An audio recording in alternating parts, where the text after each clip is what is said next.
Everyone, welcome to this month's edition of the Step Up Your Safety series brought to you by RAS. This month we are talking about rungs and rules and a little bit of ladder safety in both your workplaces and at home. I'm Kelly Marshall. I will be your host for today's session. A couple of things as we get started here. You've probably already noticed you've all entered the webinar on mute. You can, however, use the Q&A function at the bottom of your screens if you do have any questions that come up as we talk today.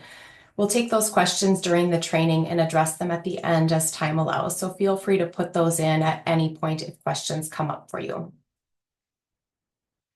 Well, in March, we're celebrating Ladder Safety Awareness Month, so happy Awareness Month to all of you who do celebrate and observe this month. That should be all of us, just as a good indication, which is why we're talking about it today. Every year, over 150,000 people are treated in the emergency room for some sort of a ladder-related injury, and over 300 of those people die from those injuries. More than half of those ladder-related injuries are due to something that happens in the workplace. So today, we'll talk a little bit about proper ladder setup, a little bit about inspecting and maintaining your ladders, and then talk through just a couple of quick tips for safely climbing and using ladders. This slide shows the results of a 2022 Harvard School of Public Health report, which shows in that yellow section that ladders moving account for almost half of falls from ladders.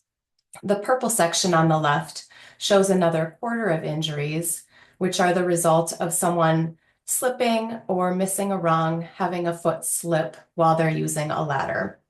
You can see a couple of the other breakdowns in this result as well, which includes a ladder breaking or someone losing their hand grip or the surface moving.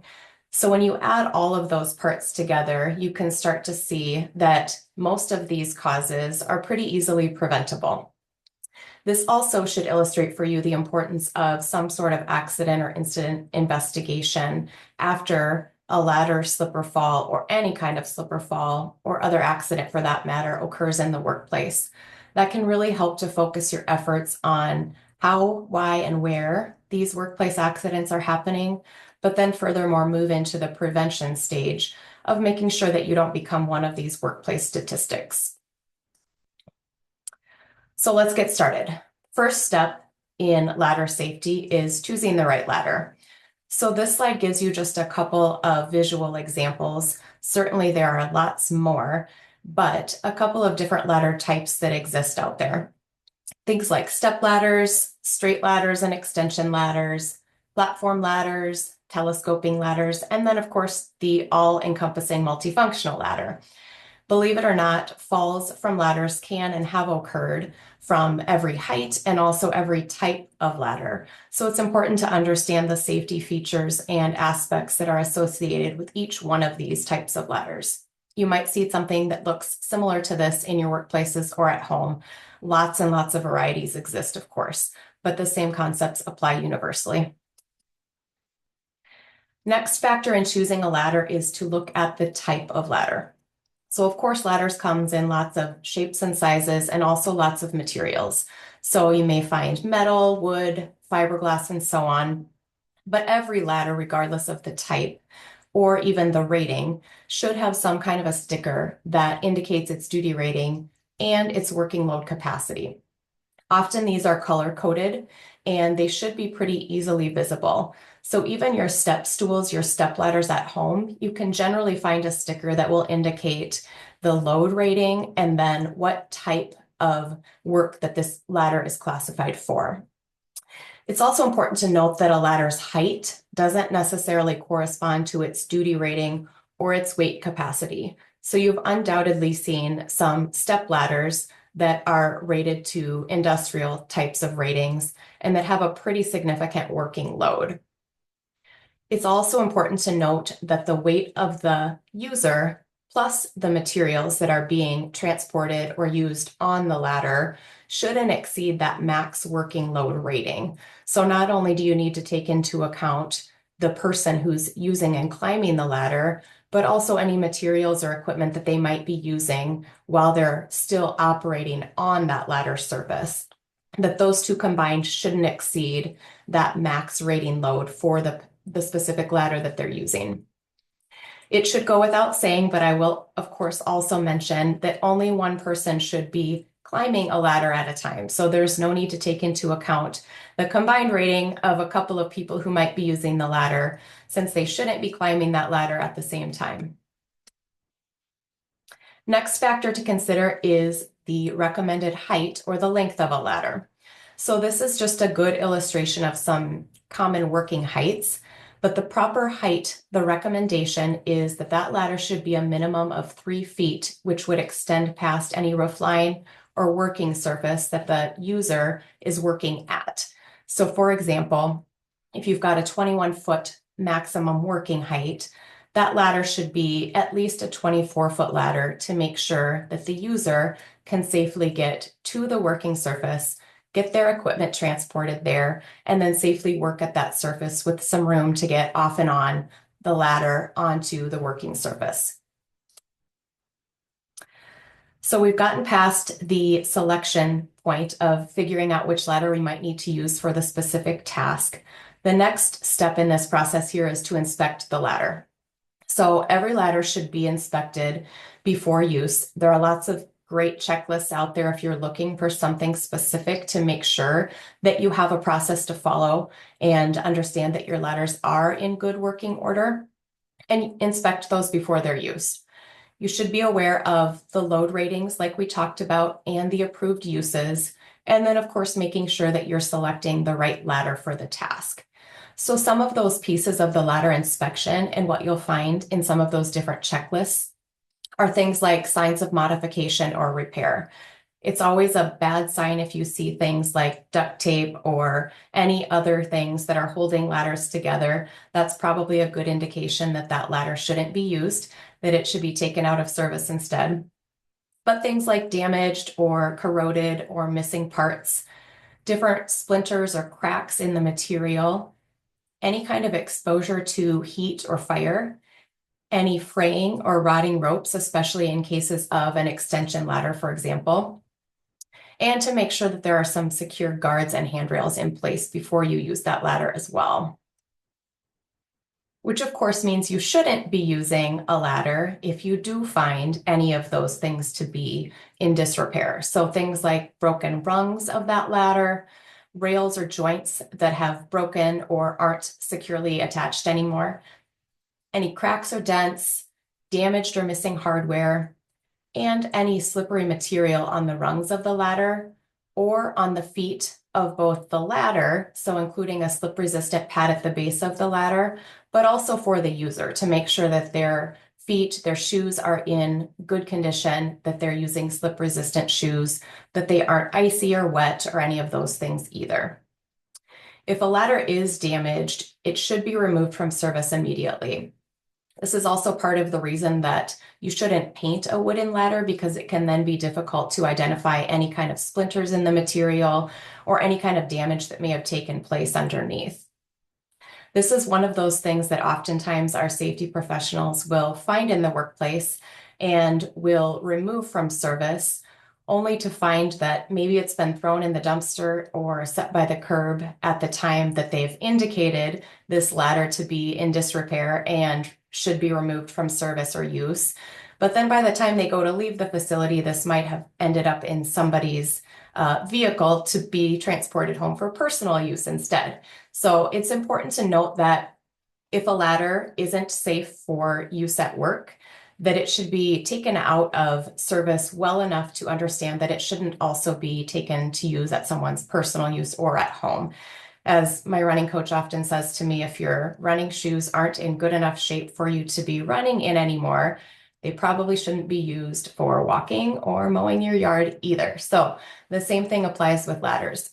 If they aren't safe to be used at work, you don't want someone taking that home and using that for personal use either. It's also worth noting that, of course, aluminum and metal shouldn't be used for electrical work, and any kind of jobs that require side-to-side movement shouldn't use a ladder. You should never use ladders on top of other items either. So you don't want to use ladders on top of a table or on top of scaffolding or on a box or something like that. If that's really the height that you need to get to for the proper working surface, then you need to just be looking for a longer ladder. So here's a good example of what we don't want to see from those ladders that are supposed to be taken out of service. If you want to create some sort of a ladder structure, maybe in front of your facility, you could certainly create that, but they should no longer be used as ladders for anybody to be using in an unsafe condition. So we've talked about picking the ladder, making sure that it's in good working order, and now we're finally ready to use our ladder. So transporting your ladder to get it to where it needs to be used is the first step. And if in the case of a long ladder, which can often be the case, that might be long, awkward, heavy, you may need to consider using two people to transport that to the place where it needs to be used. They should always be carried parallel to the ground, whether or not that's a 1 or 2 person task. And you should use the side rails to carry to make sure that the ladder doesn't move while it's being transported.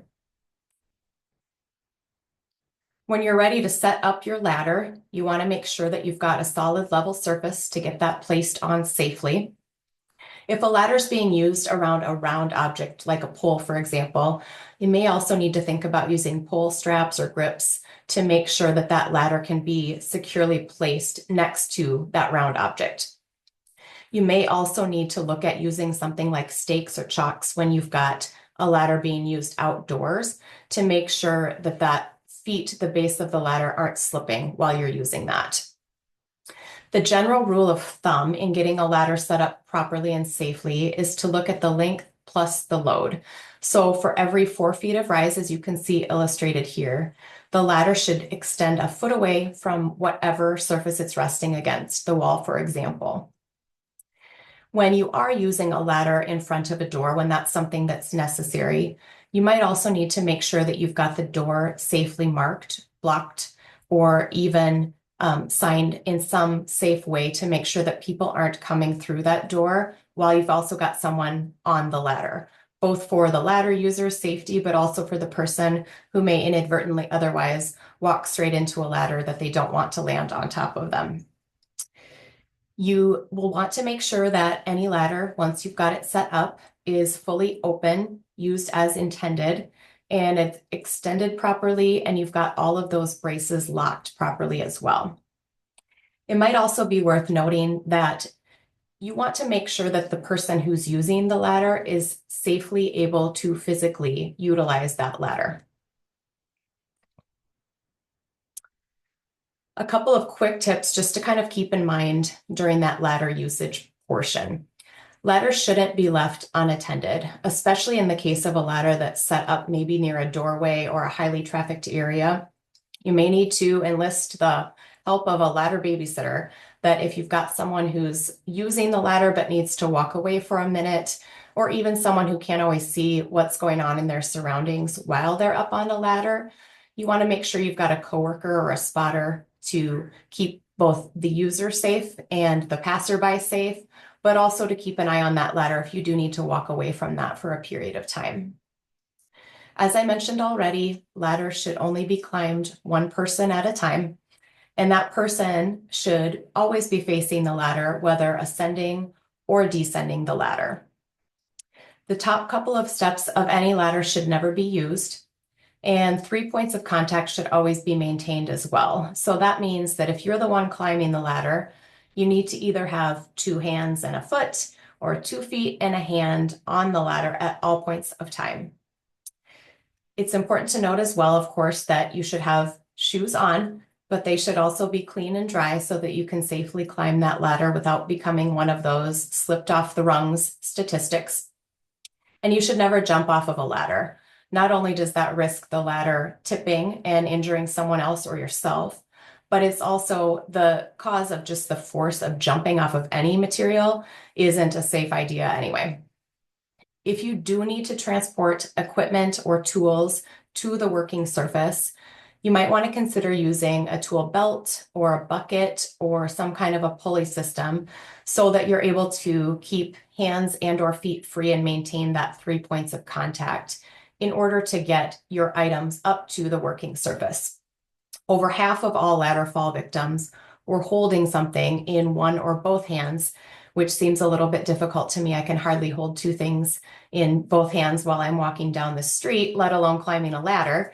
But that's been a major cause of accidents, is people trying to just transport all of their items with them as they're also trying to climb a ladder.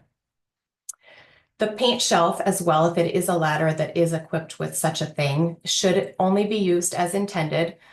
Many times that's certainly not for painting necessarily, but leave it to say paint shelves should only be used for equipment. They shouldn't be used for sitting or standing. And finally, don't overreach. Don't become one of those side-to-side fall statistics. Ladders should be used for lateral tasks primarily. But the rule of thumb, if you do need to reach to the side, is to keep your belt buckle within the rails of the ladder so as to avoid that side-to-side movement and loss of balance. So we've got Gary here who's doing a lot of those things that we talked about, and he forgot to observe Ladder Safety Month. So don't be like Gary. He hadn't heard of ladder safety awareness or a safe working environment. He could have used a few of these tips and would have avoided becoming a statistic himself. Before we look at any questions that you all may have had, if you do need more information, there are a couple of resources that we have for you. First, the RAS portal. You should have access to this as an RAS insured or agent partner. And the portal has lots of the things that I mentioned today. We've got tip sheets and best practices and posters surrounding ladder safety specifically that are free to you. You can send them, print them, share them, and just help to spread the awareness of ladder safety in your own workplaces. And for other safety information, RAS is pleased to offer free access to our third-party electronic learning management system for all of our agency partners and policyholders as well. This system offers two easy options for your use for both individual and group safety training. eLearn might be a good fit for you if you don't have access to a learning management system already, or if you simply need some additional courses or materials to supplement an existing learning system that you might have. So up next, as we wrap up here, you'll get a quick survey when you finish the webinar. It's just a few questions, but it helps us to better understand what you like, what you don't like, and what you want to see in any future webinar events that we host here at RAS. You'll also receive a follow-up email with a link to the recording for this webinar. That's on our private YouTube page, so you're more than welcome to share that with anyone in your facility that may benefit from a little bit of additional information about ladder safety and awareness.